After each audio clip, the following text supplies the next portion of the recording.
Mukunda jewellers మొట్టమొదటి factory outlet ఇప్పుడు కూకట్పల్లి, కొత్తపేట్, సోమాజిగూడ మరియు ఖమ్మంలో. వెల్కమ్ టు సుమన్ నేను మీ సుమన్ నాగ్.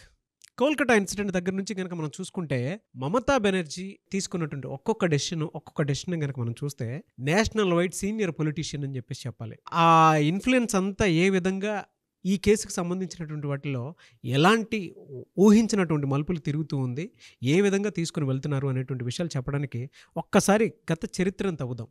అంటే ఏం జరిగింది, ఏంటి, ఆవిడంత పవర్ఫుల్ అవడానికి గల కారణాలు ఏంటి, అట్ ద సేమ్ టైం అంత ఇన్ఫ్లుయెన్స్ చేసేంత క్యారెక్టరిస్టిక్స్ ఆవిడలోకి రావడానికి అండ్ దాంతోపాటు ఈ రోజుకి కూడా అక్కడ వెస్ట్ బెంగాల్లో ఆవిడ ఏం చెప్పినా అదే చల్లడానికి గల కారణాలు ఏంటి అనేది సో మనతో పాటు హైకోర్టు అడ్వకేట్ రవీంద్రనాథ్ గారు ఉన్నారు. అది వారి మాటలో తెలుసుకుందాం. Hello sir. హాయ్ అండి నాగరాజ్ గారు. No doubt she's very senior politician, 70 years దగ్గరికి రాబోతున్నటువంటి మనిషి. అంత ఇన్ఫ్లుయెన్షియల్ పర్సనాలిటీగా మారి కేసు మొత్తాన్ని మిస్లీడ్ చేసి ఏ రకంగా చూసుకున్నా కూడా ఇప్పటికీ అక్కడి నుంచి కూడా ఒక చిన్న డేటాను కూడా బయటికి రానియకుండా జాగ్రత్త పడేంత స్థాయిలో జరుగుతుంది అని అంటే ఏంటి సార్ ఆ గట్ ఫీలింగ్ ఏంటి?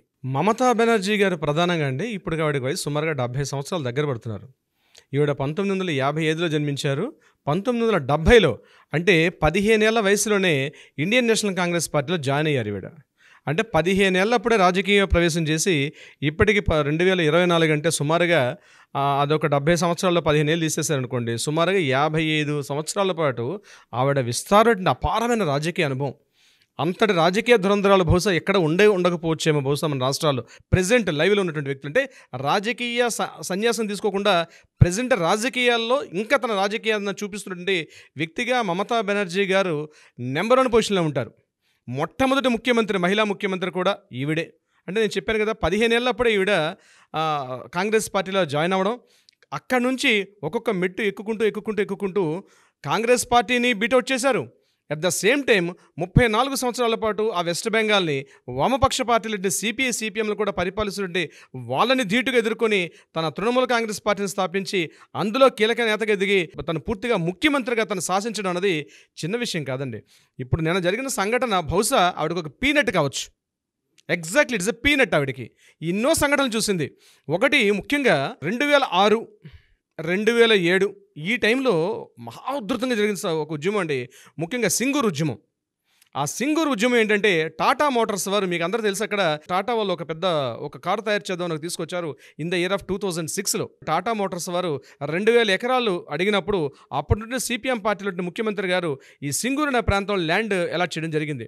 అప్పుడు ఇట్లాంటి ప్లాంట్ మనకు అవసరం లేదు, ఈ రైతులు ఇంపార్టెంట్, ఇక్కడ రైతులు ల్యాండ్ కోల్పోతున్నారు, సో భూమి హక్కులు కోల్పోతారని చెప్పి వీళ్ళకి ఎగ్నిస్ట్గా ఒక ఉద్యమం తీసుకొచ్చారు, సింగూరు ఉద్యమం. ముఖ్యంగా మమతా బెనర్జీ గారి యొక్క లైఫ్లో చాలా ఉద్యమాలు ఉన్నాయి, ఇది ప్రధాన ఉద్యమంగా చెప్పుకోవచ్చు ఈ సింగూరు ఉద్యమాన్ని. మొత్తానికి కొన్ని రోజుల పాటు తిండి తిప్పలు లేకుండా కొన్ని వేల మంది రోడ్ల మీద బైఠాయించి వాళ్ళ తరపున అహోరాత్రులు శ్రమించి ఆ సింగూరు ప్లాంట్లో ఏదైతే ఈ టాటా వాళ్ళు 2 years పాటు వారు జరిగిందండి. 2 years పాటు చివరికి టాటా వాళ్ళు ఇంకా ఈమె యొక్క దాడిని తట్టుకోలేక అక్కడి నుంచి సూరత్కి వెళ్ళిపోయారు. అక్కడి నుంచి ఈ టాటా ప్లాంట్. నెంబర్ 2 నందిగ్రామ్లో జరిగింది, 2007లో జరిగింది. నందిగ్రామ్ ఇది కూడా ఒక ఇండోనేషియన్ కంపెనీ, హెబిట్ అన్నటువంటి ఒక ఇండోనేషియన్ కంపెనీ ఎస్టాబ్లిష్మెంట్ అంటే SEZ అప్పుడే స్టార్ట్ చేశారు, స్పెషల్ ఎకనామికల్ జోన్ అన్నది. అప్పుడే మనకు ఆంధ్రాలో కూడా రాజశేఖర రెడ్డి గారు అదే టైంలో ఇక్కడ స్టార్ట్ చేయడం జరిగింది. స్పెషల్ ఎకనామిక్ జోన్ అంటే ప్రత్యేక ఆర్థిక మండళ్ళు, అంటే లాంగ్ స్కేల్ అంటే పెద్ద స్కేల్లో ల్యాండ్స్ ఎక్విజిషన్ చేసుకొని రాబోయే సంవత్సరాలు ఎప్పటికైనా కంపెనీస్కి ల్యాండ్ అలాట్ చేసే ఉద్దేశంతో ప్రత్యేక ఆర్థిక మండలాన్ని ఏర్పాటు చేస్తే అట్లాంటి SEZ నందిగ్రామ్లో కొన్ని వేల మంది రైతులు కోల్పోతున్నారని చెప్పి రైతులకు సపోర్టుగా ఆవిడ పెద్ద ఉద్యమాన్ని తీసుకొచ్చారు. అది నందిగ్రామ్ ఉద్యమం. అది కూడా అప్పట్లో పెద్ద సంచలనం అనమాట. ఈ 2 ఉద్యమాల తర్వాత ఆవిడకి ఒక పేరు కూడా మార్చారు. ఆవిడకి రైతు తల్లి అంటారు, ఆవిడ మట్టి తల్లి అంటారు, మట్టి మనిషి అని ఒక పేరు కూడా బిరుదొచ్చింది ఆవిడకి. ఈ 2 ఉద్యమాల ఫలితమే ఆవిడ 2011లో టీఎంసీ పార్టీ అధికారంలో రావడానికి కీలకమైనటువంటి విషయం అయింది. ఎందుకంటే అప్పటి వరకు టీఎంసీ పార్టీ, ఇది 1997లో స్టార్ట్ అయినప్పుడు కూడా టీఎంసీ పార్టీ చాలా ఒడిదుడుకులు ఎదుర్కొంది. తర్వాత వచ్చి 2099లో స్టార్ట్ అయింది.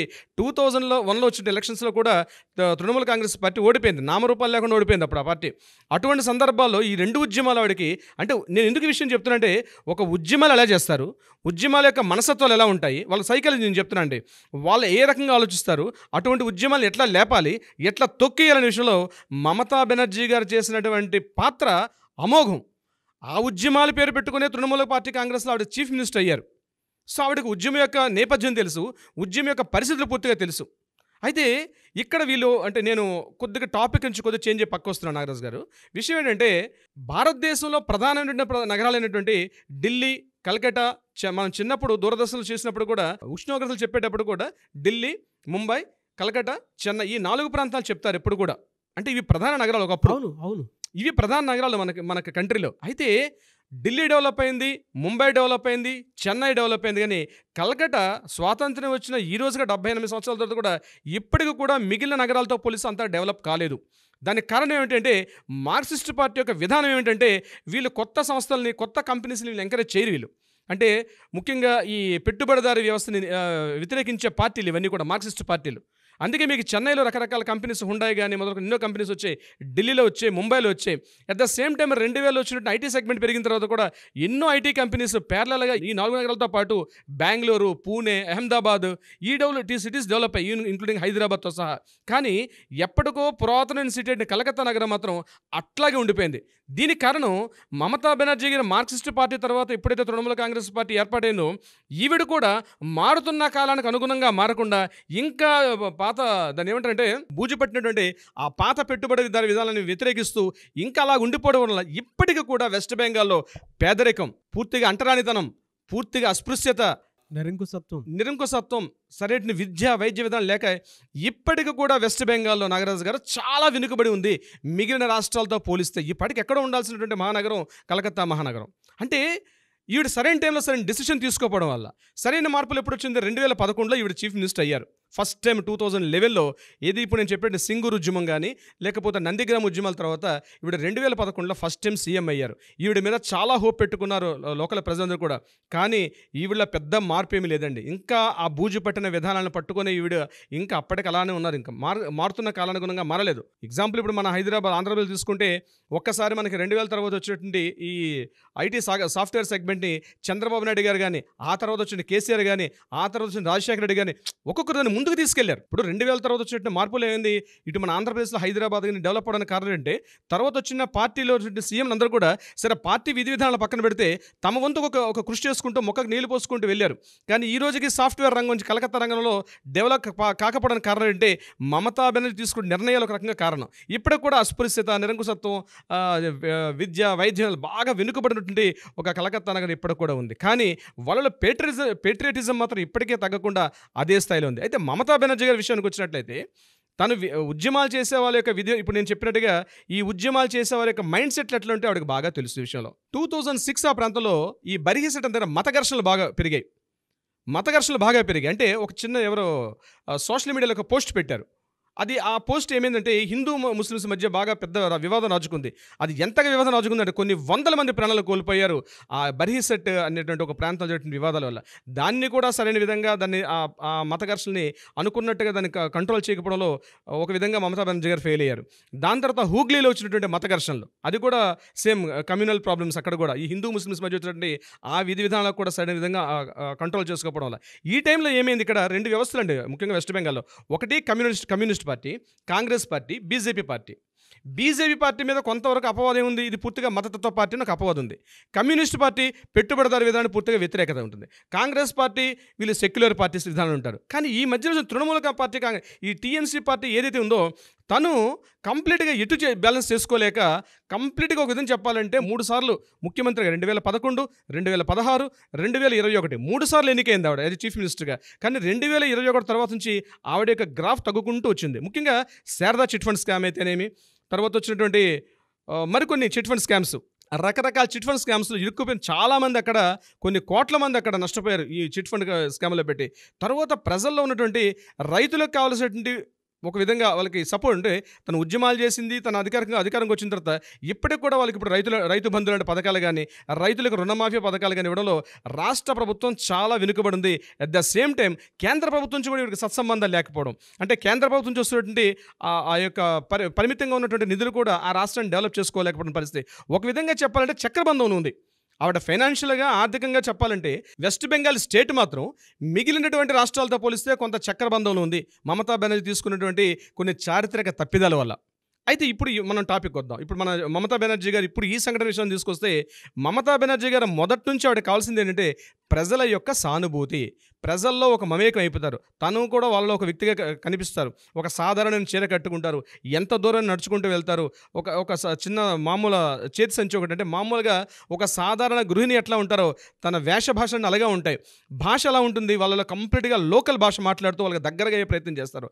అయితే ఇప్పుడు ఈ విషయానికి వచ్చినప్పుడు, ఇప్పుడు ఏదైతే ఈ ఆగస్టు 9 మనం ఏదైతే రేప్ అండ్ మర్డర్ కేసు సంబంధించి ఏదైతే మాట్లాడుకుంటున్నాం, దీని విషయాలు మాత్రం రోజు రోజుకి ఒక కొత్త మలుపు తిరుగుతున్నటువంటి ఈ సందర్భంలో మమతా బెనర్జీ గారు వేసినటువంటి ఎత్తుకు పై ఎత్తులు, సందీప్ ఘోష్కి ఆల్రెడీ ఒక బర్త్డే విషెస్ చెప్తూ ఒక లెటర్ రాశారు. దాన్ని పక్కకి వెళ్ళిపోయింది. సిబిఐ మీద తన ఇన్ఫ్లుయెన్స్ చూపిస్తున్నారనే విధానం కూడా టాపిక్ పక్కకి వెళ్ళింది.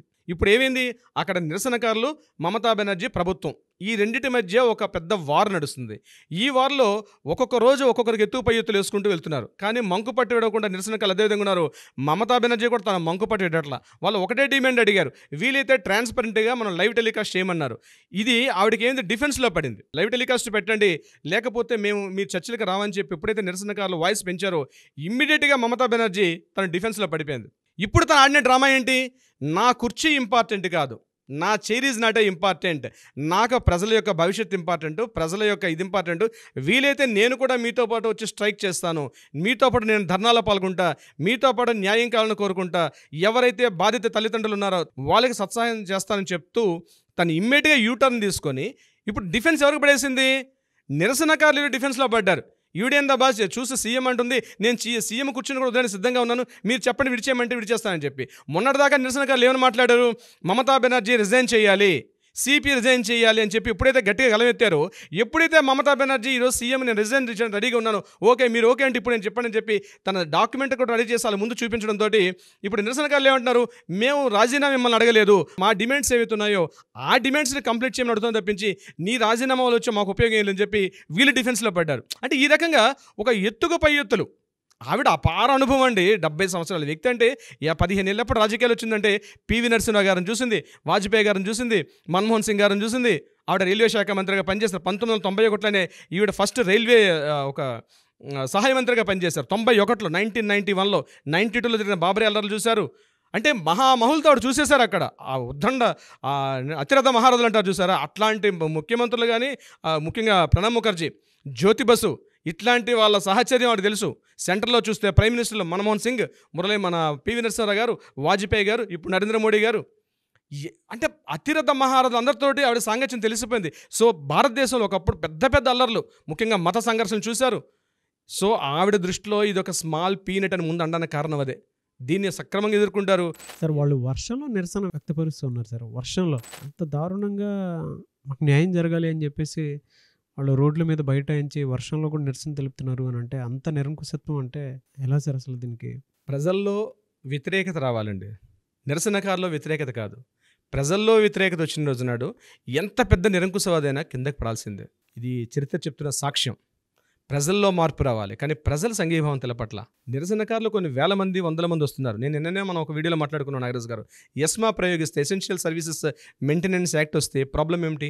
ఇన్ని రకాల పరిస్థితులు ఎదుర్కొంటారు. సామాన్య జనం మాత్రం ఇందులో సపోర్ట్ చేయడం లేదు సార్. ఇప్పుడు ఆవిడ మాట్లాడినటువంటి స్టేట్మెంట్ దేన్ని బేస్ చేసుకుని అడ్వాంటేజ్ తీసుకున్నారు అని అంటే, సుప్రీంకోర్టు ఇచ్చినటువంటి మీరే తక్షణమే మీ విధుల్లోకి మీరు వెళ్ళిపోండి అని చెప్పేసి సుప్రీంకోర్టు ఒకటి జారీ చేయడం జరిగింది. ఆ జారీ చేసిన తర్వాత వీళ్ళు ఇంకా వెళ్ళట్లేదు. ఆవిడ చాలా తెలియక ఏం చేశారు, ఓకే వీళ్ళు ఎలాగో నేను చెప్పినా వినరు, ఓకే నేను ఎలాగో చెప్పినా వినరు, ఫస్ట్ నేను కూడా సంధికి వచ్చాను, వాళ్ళ కాళ్ళ బేరానికి వెళ్తే వాళ్ళు నన్ను చీకొట్టారు, అటు కోర్టుని చీకొట్టారు, ఇటు నన్ను కూడా చీకొట్టారు అని చెప్పేసి బయట ఒక పబ్లిసిటీ వచ్చేస్తుంది దానికి సంబంధించింది. సో అలాంటి వ్యక్తులతోటి మేము కూర్చొని మాట్లాడినా విన్నప్పుడు మేము as a local body government మేము చేయాల్సింది మేము చేస్తాం, కోర్టు చేయాల్సింది కోర్టు చేస్తాం అని చెప్పేసి మొత్తం డైల్యూట్ అయిపోద్ది కదా ఒకటేసరి. ఎగ్జాక్ట్లీ జరిగే అవకాశం ఉందండి. సుప్రీంకోర్టు మీద అయితే ఎవరికైనా సరే ఒక నమ్మకం అనేది ఉంటుంది. దాంతోపాటు ఆ రెస్పెక్ట్ని అందరూ కూడా డెఫినెట్గా గౌరవిస్తారు. అది ఉంది కాబట్టి we want justice, we demand justice. రేపు మంగళవారం వచ్చేటువంటి రోజు ఏం జరుగుతుంది ఏంటి అనేది మాత్రం దీని మీద కొలిక్కొచ్చే అవకాశం అయితే డెఫినెట్గా ఉంటుంది. అండ్ ఆవిడకు ఉండేటువంటి రాజకీయ ఎత్తుగళ్ళు ఏమున్నా సరే దేశం మొత్తం సాక్ష్యంగా చూస్తూ ఉంది. మీరు ఇందాక ఒక మాట అన్నట్టు సార్, ఒక చిన్న అగ్గిపుల్ల అడవి మొత్తాన్ని కాల్చేసినట్టు ఒక్కొక్క మూమెంట్ డెఫినెట్గా దీనికి సంబంధించింది అయితే వస్తుంది sir. There is no doubt. Social మీడియాలో ట్రెండ్ చేసినా సరే దీనికి న్యాయం జరిగేలా మాత్రం డెఫినెట్గా జరుగుతుంది. Maybe sir. థ్యాంక్ యూ అండి. Thank you so much Ravindranath గారు. Thank you so much Nagaraj గారు. సుమన్ టీవీలో మీ పర్సనల్ అండ్ బిజినెస్ ప్రమోషన్స్ కోసం కింది నెంబర్కి కాంటాక్ట్ చేయండి.